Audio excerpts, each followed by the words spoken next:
Good evening, guys. For your practical exam, you have to prepare the questions for in from the chapter of accounting ratio. Like for the written test के लिए आपके पास कोई भी दो questions आ सकते हैं, 3 marks के। 6 marks का टोटल आपका प्रैक्टिकल होगा, 2 मार्क्स का आपका वाइवा है एंड 2 मार्क्स की आपकी फाइल है। जैसे कि आप प्रैक्टिकल क्वेश्चंस के लिए इस तरीके का क्वेश्चन प्रिपेयर कर सकते हैं, जैसे आपको gross profit ratio, inventory turnover ratio, current ratio, net profit ratio. अगर इस क्वेश्चन को दिया जाता है तो ये 4 मार्क्स में आपका क्वेश्चन ये आ सकता है। ठीक है। नेक्स्ट आपके लिए जैसे ये वाला क्वेश्चन है, आरओआई निकालना है एंड डेब्ट इक्विटी रेशियो निकालना है। तो ये वाला क्वेश्चन, दो क्वेश्चंस इसमें हैं, तो ये 2 मार्क्स के अंदर आपके प्रैक्टिकल एग्जाम में आ सकता है क्वेश्चन। ठीक है, तो इसको अच्छे से प्रिपेयर कर लीजिएगा। नेक्स्ट आपका क्वेश्चन है, on the basis of information given below calculate gross profit ratio, inventory turnover ratio, working capital turnover ratio. तो इसमें आपके 3 क्वेश्चंस बन गए हैं और तीनों क्वेश्चंस आपके 3 मार्क्स में ये आ सकता है क्वेश्चन। आप इनके आंसर्स आपकी बुक में ही दे रखे हैं, इनको सॉल्व करिए, क्वेश्चंस को अच्छे से प्रैक्टिस करिए। फिर नेक्स्ट क्वेश्चन जैसे है आपका, from the following information calculate operating ratio, quick ratio, current ratio, working capital turnover ratio. तो ये क्वेश्चन भी आपका 3 या 4 मार्क्स में आ सकता है। आपके एग्ज़ाम में, प्रैक्टिकल एग्ज़ाम में कम से कम 2 सेट बनाए जाएंगे, तो 2 क्वेश्चन किसी में आएंगे, 2 क्वेश्चन किसी में आएंगे। तो इसलिए अपने आप 4 क्वेश्चंस अच्छे से प्रिपेयर करके रखिएगा। और आप लोग प्रैक्टिकल फाइल में जो भी आप टॉपिक कर रहे हैं उसकी आपको फाइल के बारे में सब कुछ पता होना चाहिए। जैसे आपने कौन सी कंपनी को लेकर अपना प्रोजेक्ट बनाया है तो वो आपको पता होना चाहिए। उस कंपनी के बारे में थोड़ी बहुत डिटेल आपको पता होनी चाहिए। जैसे आप डाबर लिमिटेड के बारे में ले रहे हैं तो डाबर लिमिटेड किस चीज़ की कंपनी है, क्या प्रोडक्ट सेल करती है, क्या चीज़ें हैं, तो उन चीज़ों के बारे में आपको पता होना चाहिए। जैसे आपने उसमें रेशियोज निकाले होंगे, ग्रॉस प्रॉफिट रेशियो, तो इस साल का और नेक्स्ट ईयर का क्या डिफरेंस आ रहा है, कैसा रेशियो इंक्रीज हो रहा है कि डिक्रीज हो रहा है, क्या इफेक्ट पड़ रहा है। और आपने जो जो रेशियो लिए हैं, जैसे सॉल्वेंसी रेशियो हो गया, लिक्विडिटी रेशियो हो गया, तो इनके अंदर कौन से रेशियोज आते हैं वो भी क्वेश्चन आ सकता है, आपसे एग्जामिनर पूछ सकता है कि लिक्विडिटी रेशियो का क्या फॉर्मूला होता है, करंट रेशियो का क्या फॉर्मूला होता है, सॉल्वेंसी रेशियो कौन सा होता है, आरओआई का क्या फॉर्मूला है। ठीक है।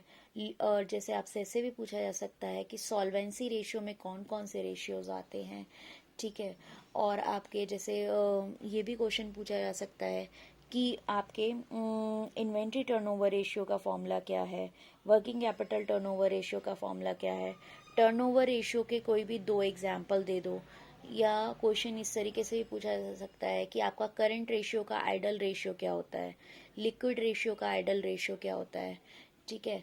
और आपके काफ़ी सारे क्वेश्चन इस तरीके से पूछे जा सकते हैं कि आपको पूछ लिया जाए एवरेज इन्वेंट्री कैसे निकालते हैं, तो आप बता सकते हैं कि opening plus closing divided by 2।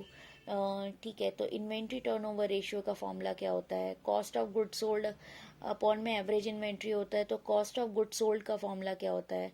तो ये सारे फॉर्मूलेज आपको अच्छे से लर्न होने चाहिए इस चैप्टर के। जैसे आपको इस चैप्टर में काफ़ी सारी पूरी एक टेबल बनाकर दे रखी है। जैसे करंट रेशियो आपको दे रखा है, जैसे लिक्विडिटी रेशियो दे दिया इन्होंने, तो लिक्विडिटी रेशियो में कौन कौन से रेशियो आते हैं, एक करंट रेशियो आता है, एक लिक्विड रेशियो आता है। लिक्विड रेशियो का दूसरा नाम क्या है, उसको आप एसेट टेस्ट रेशियो भी कह सकते हैं, क्विक रेशियो भी कह सकते हैं। इसका आइडल रेशियो क्या है, ठीक है, तो वो भी पूछा जा सकता है। सॉल्वेंसी रेशियो में कौन कौन से रेशियो आते हैं, एक डेप्ट इक्विटी रेशियो आ जाता है, एक टोटल असेट टू डेप्ट रेशियो आ जाता है। तो ये वाले इनके फॉर्मूलेज भी आपसे पूछे जा सकते हैं। ठीक है। प्रोप्राइटरी रेशियो भी इसमें ही आ जाता है और इंटरेस्ट कवरेज रेशियो भी आ जाता है। तो कोई भी एग्जामिनर आपसे ऐसे पूछ सकता है कि सॉल्वेंसी रेशियो में कौन से कोई 2 एग्जाम्पल दे दो, तो आप डेप्ट equity ratio, total asset to डेप्ट रेशियो, या फिर आप उसमें अगर 4 एग्जाम्पल पूछ ले तो आप चारों एग्जाम्पल दे देंगे। डेप्ट इक्विटी रेशियो आता है, टोटल असेट टू डेप्ट आता है, proprietary ratio, interest coverage ratio, ये सारे रेशियो आते हैं। फिर आपसे क्वेश्चन पूछा जा सकता है कि टर्नओवर रेशियो कौन कौन से तरीके के होते हैं, कितने टाइप के होते हैं। तो आप जैसे कि कोई भी 2 नाम बताओ, तो inventory turnover ratio, trade receivable turnover ratio, trade payable turnover ratio, working capital turnover ratio, इनके फॉर्मूलेज भी पूछे जा सकते हैं।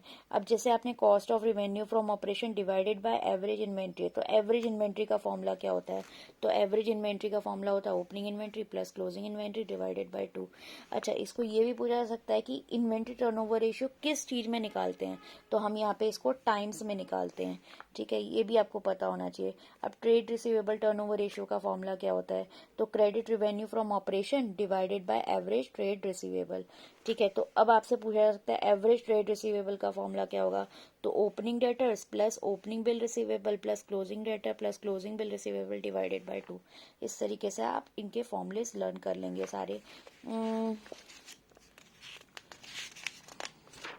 नेक्स्ट आपसे पूछा जा सकता है कि ग्रॉस प्रॉफिट रेशियो का फॉर्मूला बताओ, तो आप ग्रॉस प्रॉफिट रेशियो का फॉर्मूला बता सकते हैं। आपसे ये भी पूछा जा सकता है प्रॉफिटेबिलिटी रेशियोज कितने तरीके के होते हैं, तो आप सारे बताएंगे। ग्रॉस प्रॉफिट रेशियो होता है, ऑपरेटिंग रेशियो होता है, ऑपरेटिंग प्रॉफिट रेशियो होता है, नेट प्रॉफिट रेशियो होता है, and return on investment ratio होता है। ये सारे आपके फॉर्मूलेज होते हैं। ठीक है, तो आपसे फिर एक एक करके फॉर्मूला भी पूछा जा सकता है। बताओ ऑपरेटिंग रेशियो का क्या फॉर्मूला होगा, तो आप उसका ऑपरेटिंग रेशियो का फॉर्मूला बता देंगे। Operating cost divided by revenue from operation multiply by 100। ठीक है, तो इस तरीके से आपको इस चैप्टर को पूरा प्रिपेयर करना है। ठीक है, अब ये भी पूछा जा सकता है कि इस रेशियो को, जैसे ऑपरेटिंग प्रॉफिट रेशियो है, तो इसको किस में कैलकुलेट करते हैं, तो हम इसको परसेंटेज में, किस में आंसर आता है इसका? परसेंटेज में आंसर आता है। तो आपको ये भी पता होना चाहिए जो प्रॉफिटेबिलिटी रेशियोज होते हैं उनका आंसर परसेंटेज में आता है, क्योंकि आप उसे 100 से मल्टीप्लाई करते हैं। बट अगर हम इन्वेंट्री टर्नओवर रेशियो या एक्टिविटी रेशियोज जितने भी होते हैं उनका आंसर टाइम्स में आता है। ठीक है, और जो आपके सॉल्वेंसी रेशियो होते हैं उसमें दो तीन तो आपके क्या आते हैं? रेशियो में ही आते हैं उनके आंसर। और जैसे इंटरेस्ट कवरेज रेशियो का आंसर टाइम्स में आता है, और जो आपके लिक्विडिटी रेशियो होते हैं उसका आंसर रेशियो के अंदर ही आता है। ठीक है, तो आपको ये सब चीज़ें पता होनी चाहिए। ये पूरी टेबल आपको अच्छे से लर्न होनी चाहिए। इनके आइडल रेशियोज क्या होते हैं वो भी आपको लर्न होने चाहिए। ठीक है, और अच्छा ये भी पूछा जा सकता है जैसे आपके क्वेश्चंस की, आपको रेशियोज आप कैलकुलेट ही क्यों करते हैं, क्या इंपॉर्टेंस क्या है रेशियोज की? ठीक है, तो वो आप बता सकते हैं। रेशियो होता क्या है वो आपसे पूछा जा सकता है, एक बेसिक क्वेश्चन है। जैसे आपसे पूछा जा सकता है कि रेशियो क्या होता है, क्यों हम कैलकुलेट करते हैं रेशियो को। ठीक है, और इसमें रेशियो को कैलकुलेट करने में कौन कौन इंटरेस्टेड होता है, कौन कौन सी पार्टीज ऐसी हैं जो इंटरेस्टेड होती हैं आपके रेशियो को कैलकुलेट करने के लिए। ठीक है, ये आ जाएगा। जैसे आपको टाइप्स ऑफ रेशियोज भी पूछा जा सकता है, तो टाइप्स ऑफ रेशियोज में आप क्लासिफिकेशन ऑफ रेशियो पूछ लिया तो आप ये चारों बता देंगे कि लिक्विडिटी रेशियो होता है, सॉल्वेंसी रेशियो होता है, एक्टिविटी रेशियो और प्रॉफिटेबिलिटी रेशियो होता है। ठीक है, इसका क्या इंपॉर्टेंस होती है, क्या लिमिटेशन होती है, तो वो लिमिटेशन और इम्पोर्टेंस आप बता देंगे। ठीक है, फिर आपका आता है कि आपके क्या मीनिंग क्या है रेशियो का। ठीक है, उस तरीके से कर लेंगे। अच्छा, फिर मैंने आपको कहा था कि कोई भी एक और चैप्टर जो भी आपको अच्छे से आता हो, जैसे आपका पार्टनरशिप है। ठीक है, अगर आप गुडविल वाला कहते हैं कि आपको गुडविल वाला चैप्टर अच्छे से आता है, तो आप उसमें क्या करेंगे, अपना जो भी गुडविल से रिलेटेड है, जैसे कि आपका एवरेज प्रॉफिट का क्या फॉर्मूला होता है, एवरेज प्रॉफिट से गुडविल कैसे कैलकुलेट की जाती है।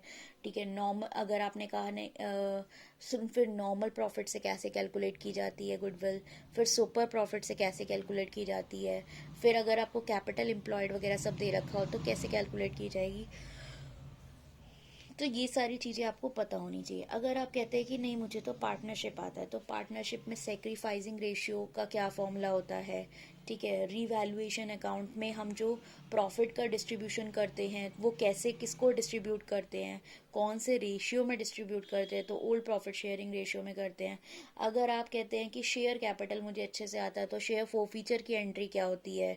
ठीक है, आपको पता होना चाहिए। अगर आपकी एप्लीकेशन रिसीव कर रहे हो तो रिसीव करने की एप्लीकेशन की क्या एंट्री होगी, तो bank account debit to share application account होगी। ठीक है, ड्यू करने की क्या एंट्री होगी, तो आपको वो सारी एंट्रीज स्टडीज़ भी अच्छे से लर्न होनी चाहिए, जो भी चैप्टर आप कर रहे हो। अच्छा देखो, जैसे कॉल्स इन एरियर का आता है, कॉल्स इन एडवांस का आता है कि कॉल्स इन एरियर का कितना इंटरेस्ट रेट होता है, कॉल्स इन एडवांस पे क्या इंटरेस्ट रेट होता है। अच्छा, जैसे आप पार्टनरशिप फॉर्म की बात करते हैं, तो पार्टनरशिप फॉर्म में जब नो पार्टनरशिप डीड होती है तो क्या क्वेश्चन पूछा जा सकता है। तो नो पार्टनरशिप डीड होती है तो हम उस पार्टनर को सैलरी भी नहीं देते हैं, ना कोई कमीशन देते हैं, हम इंटरेस्ट ऑन कैपिटल भी नहीं देते हैं, इंटरेस्ट ऑन ड्राइंग्स भी नहीं देते हैं, इंटरेस्ट ऑन लोन देते हैं वो एट द रेट ऑफ 6% देते हैं। ठीक है। अगर मैं पूछूं कि आपका अच्छा बताओ कि पार्टनरशिप डीड प्रेजेंट है तो क्या होता है, तो प्रेजेंट होती है तो सब कुछ जो कुछ भी टर्म्स एंड कंडीशन आपके पार्टनरशिप डीड में लिखी होगी वैसा होगा। और अगर पार्टनरशिप डीड प्रेजेंट नहीं होती तो प्रॉफिट्स कैसे कैलकुलेट किए जाते हैं, तो इक्वली दिए जाते हैं। तो ये सब चीज़ें आपको क्वेश्चन को बहुत ध्यान से सुनना है कि कब मैं क्या क्वेश्चन पूछ रही हूँ आपसे, उस चीज़ का ध्यान से जवाब आप लोगों को देना है। ठीक है। तो आप लोग इसके लिए अच्छे से प्रिपेयर होकर आइएगा। ठीक है। प्रैक्टिकल आप लोगों का होगा, तो उसके लिए अच्छे से प्रिपेयर होइए। इस तरीके से क्वेश्चंस को तैयार करिए, जो भी चैप्टर आपको आता है वो अच्छे से प्रिपेयर करिए। अच्छा, जैसे आपको हेड और सब हेड वाला भी क्वेश्चंस आ सकते हैं। जैसे आपका जो फर्स्ट चैप्टर है उसमें आपका हेड और सब हेड के बारे में पूछा हुआ है कि करंट इन्वेस्टमेंट वगैरह, जैसे आपका है क्लासिफिकेशन ऑफ करंट असेट्स, तो कौन कौन से करंट असेट्स होते हैं वो भी आपको पता होना चाहिए। कौन सी करंट लाइबिलिटी होती है, करंट असेट्स क्या होता है, करंट असेट्स, करंट लाइबिलिटीज़ क्या होती हैं, कॉन्टीजेंट लाइबिलिटीज़ क्या होती हैं, तो वो सारी चीज़ें आपको पता होनी चाहिए। जो भी चैप्टर आप अच्छे से प्रिपेयर कर रहे हैं वो आपको पूरा डीपली पता होना चाहिए। ठीक है। कोई भी आपको एक तो अकाउंटिंग रेशियो का वाला चैप्टर प्रिपेयर करना है, और कोई भी एक और चैप्टर जिससे आप अपना क्वेश्चन, जब भी आपसे एग्जामिनर पूछ रहा है आप कौन सा चैप्टर प्रिपेयर कर कर आए हैं, तो आप उसका अच्छे से जवाब दे पाएँ। ठीक है। This is from my side. आप अच्छे से प्रिपेयर करिए। Best of luck for your practical exams. ठीक है गाइस, अब मैं इस वीडियो को बंद करती हूँ। ठीक है। आप लाइक करिए, सब्सक्राइब करिए, और ऐसी ही और वीडियोस पाने के लिए बेल नोटिफिकेशन आइकन को दबा कर रखिए, जिससे कि आपको नोटिफिकेशन हमेशा मिलता रहे।